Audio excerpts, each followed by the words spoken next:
Hello everyone, welcome to BPSC mentor. आज के इस वीडियो में हम लोग इंडियन पॉलिटी के प्रैक्टिस सेट नंबर 3 को डिस्कस करेंगे। प्रैक्टिस सेट नंबर 1 और 2 का वीडियो अपलोड हो चुका है, जिसका लिंक आपको डिस्क्रिप्शन बॉक्स में मिल जाएगा। इसके अलावा हमारे चैनल पर हिस्ट्री और साइंस के भी वीडियोस अपलोड हो रहे हैं, जिसका लिंक आपको डिस्क्रिप्शन बॉक्स में मिल जाएगा। ये वीडियो आपके आने वाले 67वीं बीपीएससी री एग्जामिनेशन, 68वीं बीपीएससी, बीएसएससी और अदर कॉम्पिटिटिव एग्जाम के पॉइंट ऑफ व्यू से काफ़ी इंपॉर्टेंट है, तो इस वीडियो को पूरा एंड तक ज़रूर देखें। और अगर आपको हमारा वीडियो पसंद आता है तो प्लीज़ इसे लाइक करें, और अगर आप हमारे चैनल पर नए हैं तो इसे सब्सक्राइब ज़रूर करें और साथ ही बेल आइकन भी प्रेस कर दें, ताकि आपको हमारे आने वाले नए वीडियोस का नोटिफिकेशंस मिल सके। तो आइए शुरू करते हैं आज के पहले प्रश्न से। आज का पहला प्रश्न है, भारत के निर्वाचन आयोग के कार्य हैं। तो आइए देखते हैं। पहला है, संसद तथा राज्य विधान मंडलों के सभी चुनाव करवाना। तो ये कार्य निर्वाचन आयोग के अंतर्गत आता है, तो ये सही है। राष्ट्रपति तथा उपराष्ट्रपति हेतु चुनाव करवाना, तो ये भी सही है। किसी राज्य में स्वतंत्र एवं निष्पक्ष चुनाव के लिए अनुकूल दशा न होने पर राष्ट्रपति शासन लगाए जाने की संतुष्टि करना, तो ये गलत है। राज्य में राष्ट्रपति शासन की संतुष्टि राज्य के राज्यपाल के द्वारा की जाती है, चुनाव आयोग के द्वारा नहीं। चौथा है, निर्वाचन सूचियां तैयार करने के कार्य का निरीक्षण, निर्देशन एवं नियंत्रण, ये भी भारत के निर्वाचन आयोग के कार्यों में से एक है, तो ये भी सही है। तो इसका सही उत्तर हो जाएगा ऑप्शन ई, उपरोक्त में से एक से अधिक। ए, बी और डी सही है। और भारतीय संविधान के भाग 15 अनुच्छेद 324 से 29 तक चुनावों से संबंधित प्रावधान किए गए हैं, जिसमें अनुच्छेद 324 के तहत निर्वाचन आयोग के बारे में उपबंध है। और भारत के निर्वाचन आयोग की स्थापना 25 जनवरी 1950 को की गई थी, और निर्वाचन आयोग एक अस्थायी संवैधानिक निकाय है। और वर्तमान में निर्वाचन आयुक्त राजीव कुमार हैं, और निर्वाचन आयुक्त का कार्यकाल 6 वर्ष या 65 वर्ष की आयु तक होता है। अगला प्रश्न है, सिंधी को किस संविधान संशोधन के माध्यम से 8वीं अनुसूची में शामिल किया गया। 8वीं अनुसूची में भाषा का वर्णन है, और मूल संविधान में 14 भाषाएं थी, और वर्तमान में 8वीं अनुसूची में 22 भाषाएं हैं। 21वें संविधान संशोधन अधिनियम 1967 के द्वारा भारतीय संविधान में सिंधी भाषा को जोड़ा गया था, तो इसका सही उत्तर हो जाएगा ऑप्शन ए, 21वां संविधान संशोधन। सिंधी भाषा को 21वें संविधान संशोधन के द्वारा संविधान में जोड़ा गया था।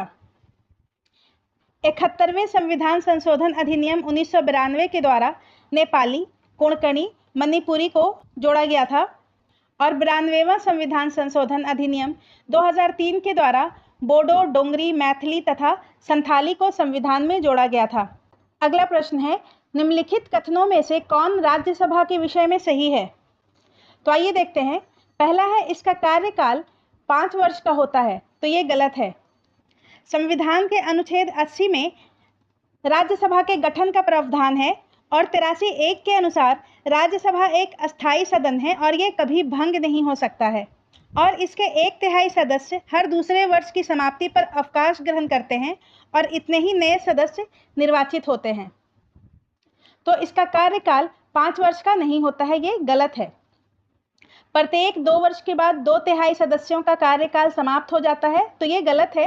2/3 सदस्यों का नहीं, 1/3 सदस्यों का कार्यकाल समाप्त होता है, और उतने ही नए सदस्य निर्वाचित होते हैं। तीसरा कथन है, इसके सदस्य 25 वर्ष के कम आयु के नहीं होंगे, तो ये भी गलत है। राज्यसभा के सदस्यों का कार्यकाल 6 वर्ष का होता है, और इसकी सदस्यता के लिए न्यूनतम 30 वर्ष होना जरूरी है। चौथा है, संविधान के अनुच्छेद 80 में इसके गठन का प्रावधान है, तो ये सही है। ऑप्शन डी इसका सही उत्तर हो जाएगा। संविधान के अनुच्छेद 80 में राज्यसभा के गठन का प्रावधान है, और अनुच्छेद 80(1) में ये उपबंध किया गया है कि राज्यसभा में अधिक से अधिक 250 सदस्य होंगे, जिसमें 238 राज्यों तथा संघ राज्य क्षेत्रों से चुने जाएंगे, और 12 सदस्यों को राष्ट्रपति द्वारा मनोनीत किया जाएगा। और वर्तमान में राज्यसभा के सदस्यों की संख्या 245 है। और आर्टिकल 89 के तहत भारत का उपराष्ट्रपति राज्यसभा का पदेन सभापति होता है। और भारतीय संविधान लागू होने के बाद 3 अप्रैल 1952 को राज्यसभा का सर्वप्रथम गठन हुआ था, और इसकी प्रथम बैठक 13 मई 1952 को हुआ था। अगला प्रश्न है, कोई भी संविधान संशोधन या कानून भारतीय सर्वोच्च न्यायालय द्वारा असंवैधानिक घोषित किया जा सकता है यदि वह संसद अनुच्छेद 368 के अधीन मौलिक अधिकारों सहित संविधान के किसी भी भाग में संशोधन कर सकती है, बशर्ते ये संविधान की मूल संरचना को प्रभावित ना करे। और सर्वोच्च न्यायालय के विभिन्न निर्णयों के आधार पर मूल संरचना के घटकों को परिभाषित किया गया है। और यहाँ पर विधि के समक्ष समानता के अधिकार को भाग 3 से हटाकर संविधान में अन्यत्र कहीं रखता है तो उस संशोधन को भारतीय सर्वोच्च न्यायालय द्वारा असंवैधानिक घोषित कर दिया जाएगा। ऑप्शन बी इसका सही उत्तर हो जाएगा। और संविधान का भाग 3 अनुच्छेद 12 से 35 के बीच मौलिक अधिकारों का वर्णन है, जो कि संविधान के मूल ढांचे के अंतर्गत आता है। अगला प्रश्न है, निम्नलिखित में से किन अनुच्छेदों को राष्ट्रीय आपातकाल के दौरान निलंबित नहीं किया जा सकता है? तो भारतीय संविधान के भाग 18 में अनुच्छेद 352 से 360 तक आपातकाल से संबंधित उपबंध उल्लेखित हैं। और भारतीय संविधान में आपात उपबंधों को 3 भागों में बांटा गया है। पहला है राष्ट्रीय आपात, जिसका वर्णन अनुच्छेद 352 में है। दूसरा है राज्यों में संवैधानिक तंत्र की विफलता या राष्ट्रपति शासन, जिसका वर्णन अनुच्छेद 356 में है। और तीसरा है वित्तीय आपात, जिसका वर्णन अनुच्छेद 360 में है। और यहाँ पर क्वेश्चन पूछ रहा है कि किन अनुच्छेदों को राष्ट्रीय आपातकाल के दौरान निलंबित नहीं किया जा सकता है। और राष्ट्रीय आपातकाल का वर्णन अनुच्छेद 352 में किया गया है, जिसमें युद्ध एवं बाह्य आक्रमण या सशस्त्र विद्रोह के कारण संपूर्ण भारत या इसके किसी हिस्से की सुरक्षा खतरे में हो तो राष्ट्रपति राष्ट्रीय आपात की घोषणा कर सकता है। और युद्ध एवं बाह्य आक्रमण के समय अनुच्छेद 19 निलंबित हो जाता है, परंतु सशस्त्र विद्रोह के समय अनुच्छेद 19 निलंबित नहीं होता है। और इसका वर्णन अनुच्छेद 358 में किया गया है। ठीक है। और अनुच्छेद 359 के अनुसार राष्ट्रपति राष्ट्रीय आपात के दौरान किसी भी मूल अधिकार को निलंबित कर सकता है, सिवाय अनुच्छेद 20 और 21 के। तो इस प्रकार से अनुच्छेद 20 और 21 ऐसे अनुच्छेद हो गए जिसे कभी भी निलंबित नहीं किया जा सकता है। तो ऑप्शन सी इसका सही उत्तर हो जाएगा, अनुच्छेद 20 और 21। और अनुच्छेद 20 में स्वतंत्रता के लिए 2 सिद्धि के संबंध में संरक्षण का वर्णन है। और अनुच्छेद 21 में प्राण एवं दैहिक स्वतंत्रता का संरक्षण का वर्णन है, जिसे राष्ट्रीय आपात के दौरान निलंबित नहीं किया जा सकता है। और ये भारतीय संविधान के भाग 3 में मौलिक अधिकार के अंतर्गत आते हैं। अगला प्रश्न है, निम्नलिखित में से कौन 21वें विधि आयोग के अध्यक्ष हैं? तो भारत का विधि आयोग एक गैर संवैधानिक निकाय है, जिसका पुनर्गठन हर 3 वर्ष पर होता है। और 21वें विधि आयोग का गठन न्यायमूर्ति बलबीर सिंह चौहान की अध्यक्षता में किया गया था, जिसका कार्यकाल 1 सितंबर 2015 से 31 अगस्त 2018 तक था। तो ऑप्शन बी इसका सही उत्तर हो जाएगा। 21वें विधि आयोग के अध्यक्ष न्यायमूर्ति बलबीर सिंह चौहान थे। और न्यायमूर्ति AP शाह 20वें विधि आयोग के अध्यक्ष थे। न्यायमूर्ति M जगन्नाथ राव 17वें विधि आयोग के अध्यक्ष थे। और न्यायमूर्ति KN सिंह 13वें विधि आयोग के अध्यक्ष थे। और भारत में सबसे पहला विधि आयोग का गठन 1955 में हुआ था, जिसकी अध्यक्षता MC सिलवाड़ ने की थी। अगला प्रश्न है, भारत के किसी राज्य में विधान परिषद का सृजन अथवा समाप्ति की जा सकती है? तो भारतीय संविधान के अध्याय 6 के अंतर्गत अनुच्छेद 168 से 212 में राज्यों में विधानमंडल एवं उसकी कार्यवाहियों का विवरण है। और संविधान के आर्टिकल 169 के अंतर्गत राज्यों में विधान परिषद के गठन एवं उसकी समाप्ति का वर्णन है। और इस अनुच्छेद के अनुसार किसी राज्य में विधानसभा द्वारा संकल्प पारित करके संसद द्वारा अनुमोदन कर वहां विधान परिषद का गठन या उसका समापन किया जा सकता है। तो इसका सही उत्तर हो जाएगा ऑप्शन डी, राज्य विधानसभा के तत्संबंधी संकल्प को पारित करने पर संसद द्वारा। ठीक है। तो राज्य के विधानसभा द्वारा संकल्प पारित करके संसद के अनुमोदन द्वारा किसी भी राज्य में विधान परिषद का गठन या उसका समापन किया जा सकता है। और इसका वर्णन आर्टिकल 169 में किया गया है। और राज्य में विधान परिषद के सदस्यों की संख्या विधानसभा के सदस्य की संख्या के 1/3 से अधिक नहीं होनी चाहिए। और वर्तमान में बिहार, उत्तर प्रदेश, कर्नाटक, तेलंगाना, आंध्र प्रदेश और महाराष्ट्र में विधान परिषद अस्तित्व में है। अगला प्रश्न है, निम्नलिखित में से कौन संविधान में 42वें संशोधन द्वारा नीति निदेशक तत्वों में नहीं जोड़ा गया है? तो 42वां संविधान संशोधन 1976 में हुआ था, जिसमें 4 नए नीति निदेशक तत्वों को जोड़ा गया था। पहला है शोषण से बच्चों एवं वयस्कों की सुरक्षा, अनुच्छेद 39(4), तो ऑप्शन ए इसको जोड़ा गया है। दूसरा है समान न्याय एवं निःशुल्क कानूनी सलाह, इसका वर्णन अनुच्छेद 39(a) में है और इसे भी 42वें संविधान संशोधन द्वारा जोड़ा गया है। समान नागरिक संहिता, तो ये 42वें संविधान संशोधन के द्वारा विधान में नहीं जोड़ा गया है, तो ऑप्शन सी इसका सही उत्तर हो जाएगा। समान नागरिक संहिता का वर्णन अनुच्छेद 44 में है, जो कि मूल संविधान के समय से ही विद्यमान है, तो ऑप्शन सी इसका सही उत्तर हो जाएगा, समान नागरिक संहिता, और इसका वर्णन अनुच्छेद 44 में है। चौथा है उद्योगों के प्रबंध में श्रमिकों की भागीदारी, तो इसका वर्णन अनुच्छेद 43(a) में है और इसे भी 42वें संविधान संशोधन के द्वारा जोड़ा गया है। पर्यावरण का संरक्षण एवं वन्य जीव की रक्षा, इसका वर्णन अनुच्छेद 48(a) में है और इसे भी 42वें संविधान संशोधन द्वारा नीति निर्देशक तत्वों में जोड़ा गया है। अगला प्रश्न है, भारतीय संविधान के वृहद होने का कारण है? तो भारतीय संविधान के वृहद होने का कारण है, इसमें संघ तथा राज्य दोनों सरकारों का संविधान है, ये सही है। और मूल संविधान में 22 भाग और 395 अनुच्छेद तथा 8 अनुसूचियां थीं और वर्तमान में इसमें 25 भाग 444 अनुच्छेद संशोधन के बाद और 12 अनुसूचियां हैं। इसमें विस्तृत प्रशासकीय प्रावधान है, तो ये सही है। संविधान में बार बार संशोधन हुए हैं, तो ये भी सही है, तो ऑप्शन ई इसका सही उत्तर हो जाएगा, उपरोक्त में से एक से अधिक। अगला प्रश्न है, भारत के संविधान की प्रस्तावना निम्नलिखित में से किस पर आधारित है? तो भारतीय संविधान की प्रस्तावना उद्देश्य प्रस्ताव 1946, जिसे जवाहरलाल नेहरू द्वारा तैयार और 13 दिसंबर 1946 को प्रस्तुत किया गया था और इस उद्देश्य प्रस्ताव को 22 जनवरी 1947 को संविधान सभा ने स्वीकार कर लिया, तो ऑप्शन बी इसका सही उत्तर हो जाएगा, उद्देश्य प्रस्ताव 1946। अगला प्रश्न है, निम्नलिखित में से किसने अनुच्छेद 32 के तहत संवैधानिक उपचार के अधिकार को संविधान का हृदय और आत्मा कहा था? डॉक्टर भीमराव अंबेडकर ने अनुच्छेद 32 के बारे में ये कहा था कि यदि मुझसे पूछा जाए कि संविधान में कौन सा अनुच्छेद सबसे महत्वपूर्ण है, जिसके बिना संविधान निरर्थ हो जाएगा, तो मैं अनुच्छेद 32 के सिवाय किसी और अनुच्छेद का नाम नहीं लूँगा। अनुच्छेद 32 संविधान की आत्मा है और उसका हृदय है।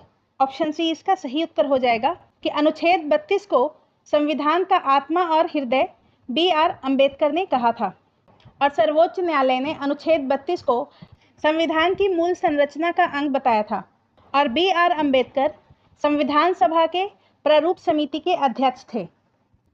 अगला प्रश्न है, निम्नलिखित में से कौन अंतरराज्य परिषद की स्थापना कर सकता है? तो अंतरराज्य परिषद एक संवैधानिक निकाय है जिसे सरकारी आयोग के सिफारिश पर संविधान के अनुच्छेद 263 को आधार बनाकर राष्ट्रपति के आदेश पर 28 मई 1990 को गठित किया गया। तो अंतर्राज्यीय परिषद की स्थापना राष्ट्रपति कर सकता है और अंतर्राज्यीय परिषद का अध्यक्ष प्रधानमंत्री होता है। और संविधान का अनुच्छेद 263 केंद्र और राज्य सरकारों के बीच नीतियों के समन्वय और उसके कार्यान्वयन की सुविधा के लिए एक संस्थागत तंत्र की स्थापना की परिकल्पना करता है। अगला प्रश्न है, निम्नलिखित राज्य के नीति निर्देशक तत्वों में से कौन सा गांधीवादी आदर्शों पर आधारित है? राज्य के नीति निर्देशक तत्वों का वर्णन संविधान के भाग 4 और अनुच्छेद 36 से 51 के अंतर्गत किया गया है। गांधीवादी आदर्शों पर आधारित राज्य के नीति निर्देशक तत्वों में अनुच्छेद 40, 43, 43B, अनुच्छेद 46, 47 और 48 शामिल है। तो गांधीवादी आदर्शों पर आधारित अनुच्छेद 40, 43, 43B, 46, 47 और 48 है। तो गरीबों को निःशुल्क विधिक सहायता प्रदान करना, इसका वर्णन भारतीय संविधान के अनुच्छेद 39A में है। ग्रामीण क्षेत्रों में कुटीर उद्योगों को बढ़ावा देना, इसका वर्णन अनुच्छेद 43B में है, जिसे 97वां संविधान संशोधन 2011 के द्वारा जोड़ा गया था संविधान में। तीसरा है सभी नागरिकों के लिए समान नागरिक संहिता सुरक्षित करना, तो ये आर्टिकल 44 में है, समान नागरिक संहिता। और चौथा है नशीले पेय पदार्थों के सेवन को प्रतिबंधित करना। तो इसका वर्णन भारतीय संविधान के अनुच्छेद 47 में इसका वर्णन है। तो बी और डी जो है वो गांधीवादी आदर्शों पर आधारित है, जबकि ऑप्शन ए जिसमें गरीबों को निःशुल्क विधिक सहायता प्रदान करने का वर्णन है, अनुच्छेद 39A में, ये समाजवादी आदर्श पर आधारित है। और समान नागरिक संहिता उदारवादी आदर्श पर आधारित है, जिसका वर्णन भारतीय संविधान के अनुच्छेद 44 में है। अगला प्रश्न है, भारत के उपराष्ट्रपति के रूप में नियुक्त होने के लिए किसी व्यक्ति के पास निम्नलिखित में से किस पात्रता का होना आवश्यक नहीं है? यहाँ पर आवश्यक नहीं है पूछ रहा है। तो भारत के उपराष्ट्रपति के चुनाव हेतु किसी व्यक्ति को भारत का नागरिक होना चाहिए, 35 वर्ष की आयु पूर्ण हो चुका हो, तो ये सही है। वह लोकसभा का सदस्य निर्वाचित होने के लिए अर्हित हो, तो ये गलत है। वह राज्यसभा का सदस्य निर्वाचित होने के लिए अर्हित हो, क्योंकि उपराष्ट्रपति राज्यसभा का पदेन सभापति होता है। वह कोई लाभ का पद धारण नहीं करता हो, तो ये भी सही है।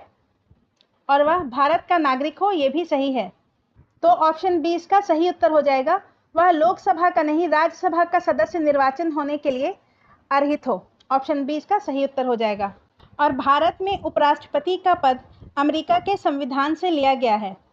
और संविधान में अनुच्छेद 63 में भारत के उपराष्ट्रपति का वर्णन है, और अनुच्छेद 64 में उपराष्ट्रपति राज्यसभा का पदेन सभापति होगा, इसका वर्णन है। अगला प्रश्न है, लोकसभा अध्यक्ष अपना त्यागपत्र किसे संबोधित करता है? तो भारतीय संविधान के अनुच्छेद 93 में लोकसभा के अध्यक्ष और उपाध्यक्ष का वर्णन है, तो इसका सही उत्तर हो जाएगा लोकसभा का अध्यक्ष लोकसभा के उपाध्यक्ष को अपना त्यागपत्र देता है। ऑप्शन बी इसका सही उत्तर हो जाएगा। अगला प्रश्न है, संविधान के अनुसार कौन किसी स्थान या स्थानों को उच्च न्यायालय के स्थान के रूप में अधिविष्ट कर सकता है? तो किसी स्थान या स्थानों को उच्च न्यायालय के स्थान के रूप में भारत का राष्ट्रपति अधिविष्ट कर सकता है, मतलब उसे ऑक्युपाइड कर सकता है। ऑप्शन ए इसका सही उत्तर हो जाएगा, भारत का राष्ट्रपति। अगला प्रश्न है, संविधान के किस अनुच्छेद के तहत राष्ट्रीय आपातकाल घोषित किया जा सकता है? तो भारतीय संविधान के भाग 18 और अनुच्छेद 352 से 360 तक आपातकाल से संबंधित उपबंध है, जिसमें राष्ट्रीय आपातकाल का वर्णन अनुच्छेद 352 में किया गया है।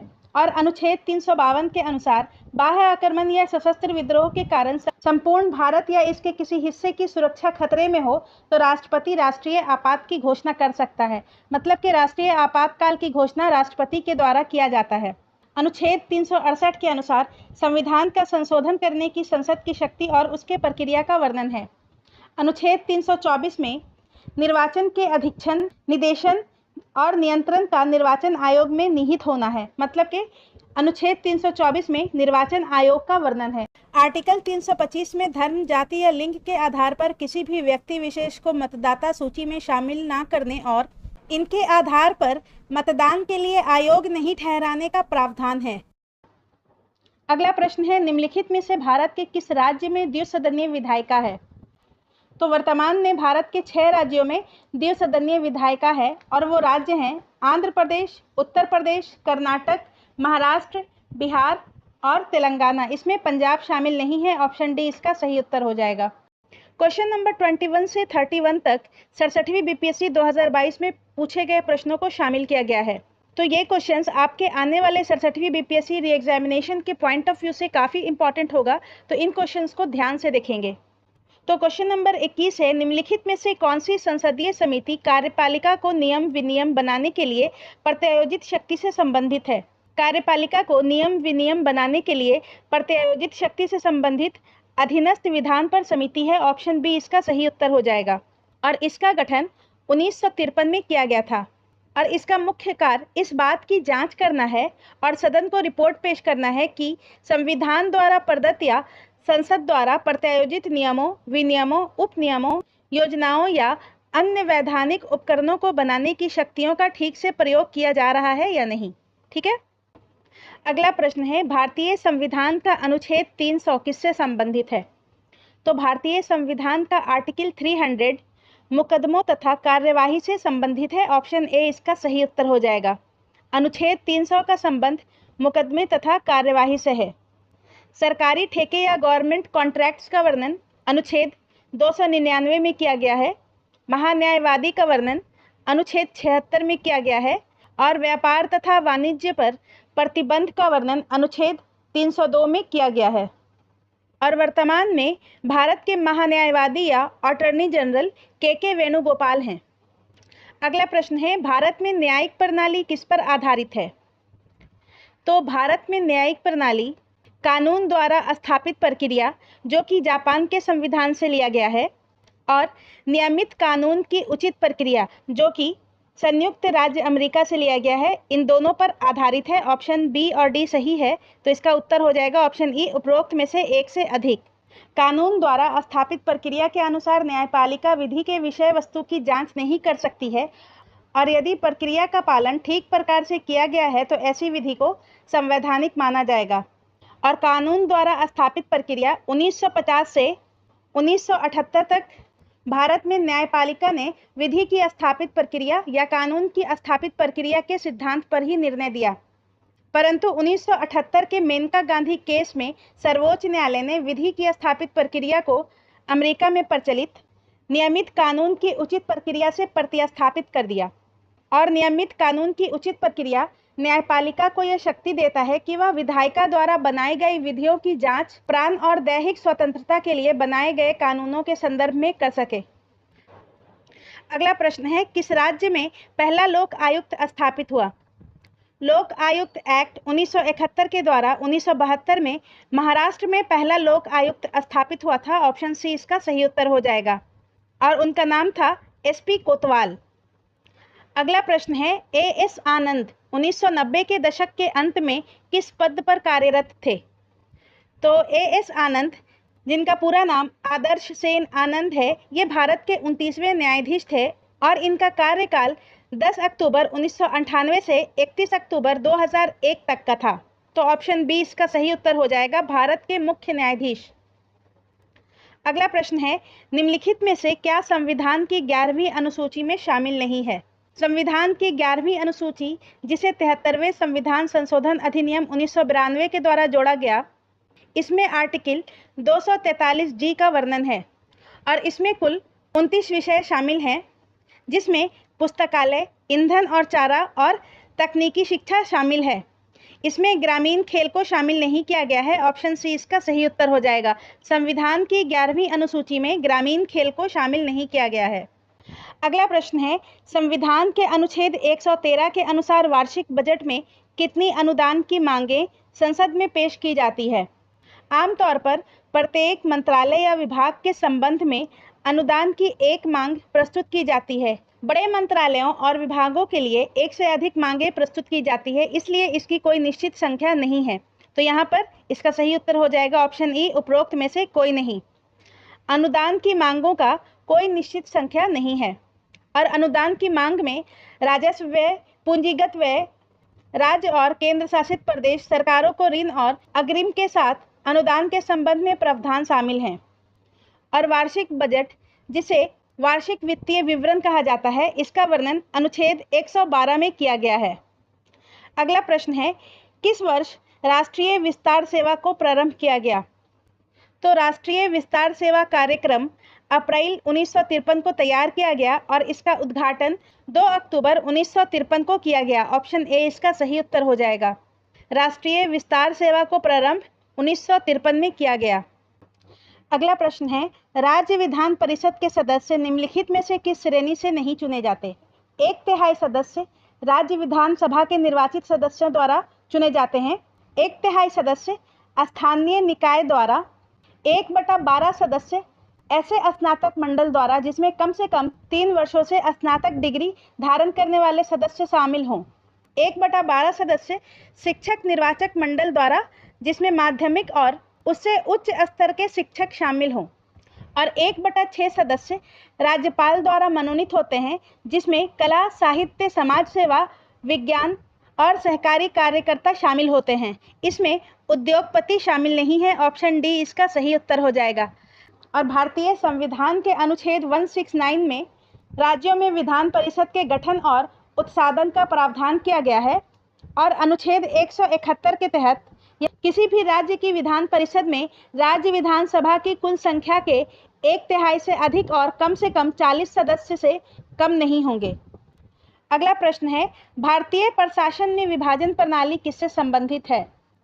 तो भारतीय प्रशासन में विभाजन प्रणाली नीति और कार्यान्वयन से संबंधित है। ऑप्शन सी इसका सही उत्तर हो जाएगा। अगला प्रश्न है, भारत के वित्त आयोग के संदर्भ में निम्नलिखित कथनों पर विचार करें। तो पहला है, वित्त आयोग एक संवैधानिक निकाय है। तो ये गलत है।